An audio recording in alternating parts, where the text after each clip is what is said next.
welcome back to Local Decision, and thank you for joining us. I'm Rusty Ray. We're joined now by Lino Lakes Mayor Rob Rafferty, running again for election unopposed. Rob, nice to see you. Thank you very much for having me, Rusty. Good seeing you. Been the mayor a couple of years now. Yes. And how's it been? It's gone wonderful. We have a good council. Again, we don't have 100% opinions are all the same, but at the same time, you know, we're the elected ones and we have to work forward to get things accomplished. And we're working hard to try and do that. But the main thing is that we've got excellent staff to back us up. I mean, they're doing it 24/7, if you will, you know, on a daily basis. And, you know, ours is in a full-time position, but they really help us. They really dig in, get the information that's needed, and then they dissect the atom when we ask it. So it's been fantastic. And most of that time has been spent dealing in one way or the other with COVID. I mean, you had to make some decisions. Yeah. You all met remotely for a long, long time, or even in a hybrid fashion. How do you feel like the city, and from your perspective as mayor, how do you feel like things went in handling that? You know, it went, I thought it went really well. Yourselves included here at North Metro, they helped get things organized at City Hall to be able to do that as far as getting back into City Hall, which was gratefully appreciated. Again, March struck in the middle of March, or excuse me, COVID struck in the middle of March of 2020. And our mission was plain and simple. It's like, let's work with the guidelines and let's get back to City Hall as quickly as possible, because that's where we need to be. We need to work together as a team. You know, the fact of the matter is, you know, we've got myself, who's was an existing council member. Now I'm a new mayor. Been on the council for 10 years. Dale Stays have been on the council for a total of 6 years. And then we had 3 new council members, of which Chris Lydon was on there for 4 years previously, but at the same time, that was from 2000, back in 2000.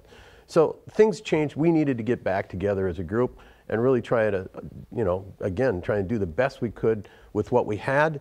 And again, staff, yourself, again, set things up that we could do that and perform our duties back at City Hall. It was wonderful. It really was. It was challenging at times, but I think the challenge was just trying to figure out, you know, you're talking on a computer and you're kind of going, okay, let's see a show of hands. Is there a motion? And you're kind of looking around and, you know, okay, normally you just go, well, hey, there it is, Rust, you know, that type of thing. You can speak up easily, but then you have to wait for the delay. Well, yeah, and it's like you're kind of, I mean, that was challenging, but at the same time, you know, other people had done it, and we've done an excellent job. Again, staff, yourself, setting it up at City Hall. We got back right away. We were back at City Hall in June of last year.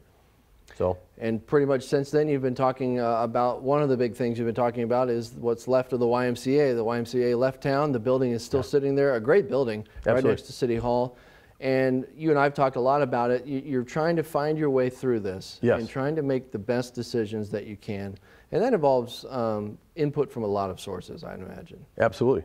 You know, the most challenging thing about the YMCA itself, the model there, again, we had a great business partner back in the day when they were making that decision around 2007.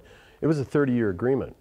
Well, realistically, what actually has changed? The only thing that's changed in that time frame of that 30-year agreement is the YMCA chose to go a different route after 13 years. Well, we weren't trying to be a community center, if you will, and running that. Like, say, Shoreview is an example. Shoreview has an excellent solution over there, but at the same time, they've built on that through the years. I think what we have to do, or continue to kind of search out right now, is we've had some good analysis done for the YMCA. We see the ebbs, the flows. We see the problems that can happen. There again, we're getting the building back. The YMCA has moved on. We had an excellent group in ISG, the Isaac Sports Group, that identified all the ins and outs, the pluses, the minuses, and all these things. And they really was quite fun to get that education. But I'm more accustomed to some of those things in the architecture field. Being in that, you know, you are going through these analysis. You're actually doing the analysis and trying to highlight things for businesses, if you will. But they highlighted things, and they just said, you know, the model wasn't always ideal with the YMCA. I mean, they had a model, it worked for them, and at the same time, if change was needed, I'm not sure how often it really changed.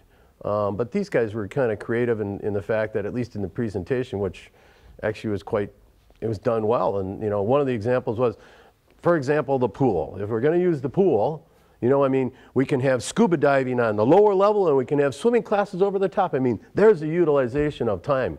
And I'm thinking, I know they're just saying that, but again, it's thinking outside the box and how can we bring more things in.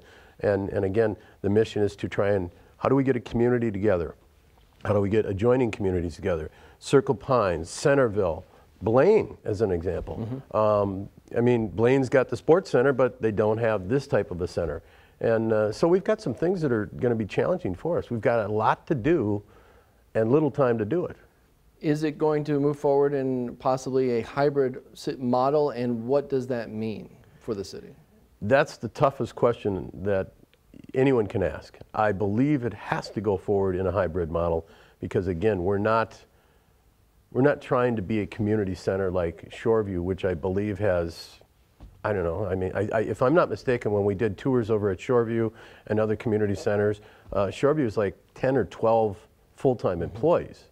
I don't know that we can be there right now. You know, Lino Lakes, again, just through the census, it's only increased roughly 1,200 people, which is amazing to me. I mean, Watermark's got at least 400 building permits out there. Did we miss the boat between people moving in or something like that? And it just wasn't caught in the census. But there's a lot of unanswered questions, and yet at the same time, all the responses we're getting are very favorable. I'm not saying that's a ton of them. As a matter of fact, I'd like more responses because it's easier to make a decision that way. But, you know, it's kind of like my own comment was, you know, I really like the idea of the hybrid. I like the information you're sharing it. You did an excellent job, ISG. And at the same time, you know, it's just, we need more comments. We need more feedback because these are tough decisions. So, but I mean, I'm looking forward to a hybrid and still getting some answers to make sure that we can get it working right properly. Whether it's with the school district, whether it's another gym setup or situation coming in, doing fitness, our own programming, whatever that might be. We've got some challenges ahead of us, but I said they're very exciting challenges. I mean, the YMCA, we've got a building that we invested in, and now we've got a building that's worth what, $9, $10, $12 million. It's an asset all the way. Now we need to do something with it and make it work. City staff has also expanded in other ways in the past 5 or 6 weeks. A new communication specialist has started working for the city, and the city is looking at potentially, at least in maybe a part-time capacity, adding back some parks and rec staff. Am I right? That is correct. With COVID, there again, the programs went to zero, and at the same time, we asked staff to, administration, we asked them, the directors, to just say, do what we have to do and make sure that we can get these people in a position where we can be furloughed or not furloughed, if you will, laid off in a position where they're getting the pay. And yet at the same time, they determined that the best solution, unfortunately, would be to have some permanent layoffs. So that's what happened with that Parks Department. Now they're trying to, we talked about last year trying to open things up. Again, last year's budget didn't include the money for doing that because, again, we didn't know where COVID was going to be. I mean, realistically, the governor didn't lighten things up until the beginning of June or July of this year. So, I mean, just the other night, we came to the conclusion that we have to do this. We have to get part-time staff available again for warming house situations. We have to have part-time help, or better yet, get some administrative help in that area. And then at the same time, we have this Andrea Turner, which is a new employee that just started as a communications specialist. Again, we're feeling that we're going to be able to get some of these things done. How we've done it in the past, again, they've just done everything inside, but it's getting to be more specialized, as you know, and it's going to be a welcome addition. I mean, we've had some other additions at City Hall. Again, we've had a slight expansion with the police services. We're adding an additional sworn officer. Just recently, again, we've hired Eric Hugh, excellent young man, and then there's another young lady named Samantha Bergeron. And I tell you what, we've got excellent staff, and they're now going through the process of getting up into full speed, if you will, being new police officers. And then again, we've got some other individuals like, say, Meg Sawyer, who's with HR, and Hannah Lynch, who's finance director, who took over for actually Sarah Cotton, who became city administrator back in July, or in June of last year. But these are all individuals that are just coming up on 1 year, and I'll tell you what, we hit the jackpot with each and every one of them. They're just excellent, and they come to work or meetings, and they're just bright-eyed, and it's unbelievable. And they're enthusiastic. And this is what we need at City Hall, because you know, the ebbs and flows at City Hall are amazing, but I mean, when you start putting more people in, you know, there gets to be just a variety of different attitudes and egos maybe, and at the same time, City Hall is doing really well. Great people, great leadership. Can't say enough about Sarah Cotton, but then, you know, you got to be careful how you say it. There you go, there you go. Sarah does a great job over there. Before the pandemic, there was a public meeting about concerns about the water. There had been supplemental testing by the state, high levels of manganese. Something that should be in the water, but there was just too much of it. And so in the course of this, it's all played out. There have been ongoing discussions. Are we looking at the possibility of a new water treatment facility somewhere in the city to help with this? And again, that looks like probably something that would be a big price tag that might get people's attention if they hear or read about it. Where are we standing on that? Well, that's one of the things I think is a very important mission. In particular this year for next year's budget, to try and look at those things. Manganese is an issue. It's a very concerning issue. Water treatment plants is going to be, it's been identified, and this has been on the plan for years. At the same time, it's been always one of these things, well, you know, maybe by, you know, specifics, was it 2025 or was it 2030? I'm not sure. But at the same time, when the state asked us to do this, you know, random testing with, you know, different cities, we did the test and it came up with something, and Lino Lakes said, well, you're only asking us to test that well. Why don't we test all the wells and give you a full, you know, the full version of what's going on? And the state was absolutely. But we went, you know, our staff literally said, we want to go to the next level. Let's make sure we're identifying them. So it's identified, and now at the same time we're shutting wells down so that we're not using wells that are higher in manganese. Summer months are more difficult because of watering with sprinkling. But at the same time, is it in the plan? We have to start getting the things in place. We have to really start identifying. We have to, you know, if there's land that has to be purchased, if there's areas that studies, things like that, yes, we have to get that done.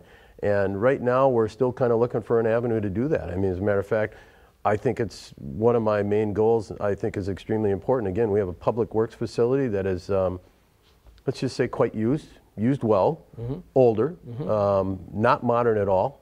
But we have to address that. I mean, we're buying equipment that costs hundreds of thousands of dollars as far as street type products, front end loaders, or, you know, tandem trucks, dump trucks.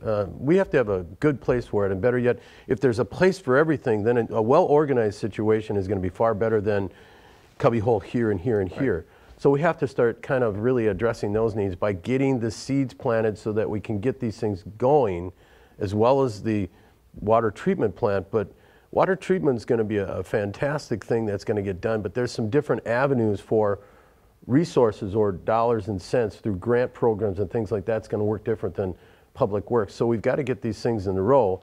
And with Andrea Turner, our communication specialist, she's also going to be able to do some of those things along with the city engineer. They can work more hand in hand, but the city engineers are WSB is our city engineers, and they've done an excellent job of just reaching out. It's like, here, there's grant opportunities. We'll help write grants and do all these things. And so there's all kinds of moving parts at City Hall. But the main thing about moving the parts, it's not just about the moving parts. It's those parts are moving together well.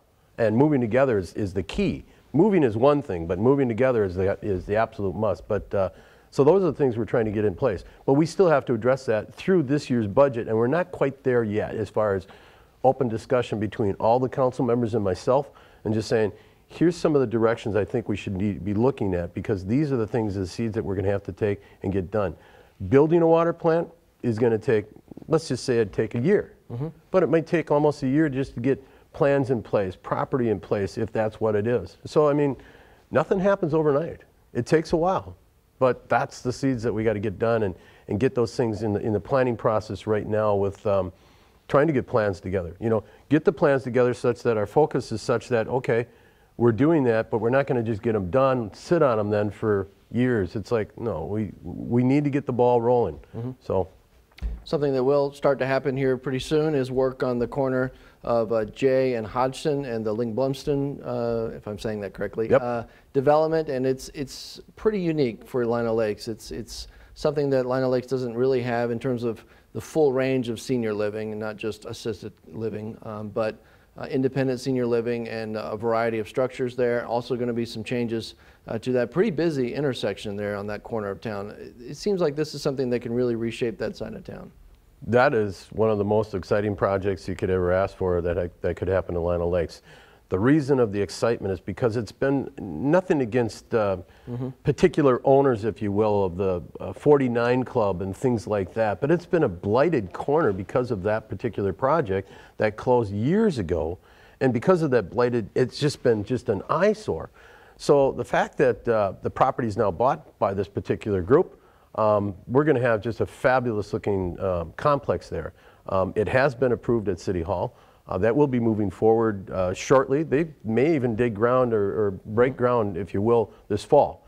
That's what we're hoping for. But the other thing about that is it allows city services as far as the water and sewer to get connected, as well as being right there with Shoreview, which is just on the other side of the line on J.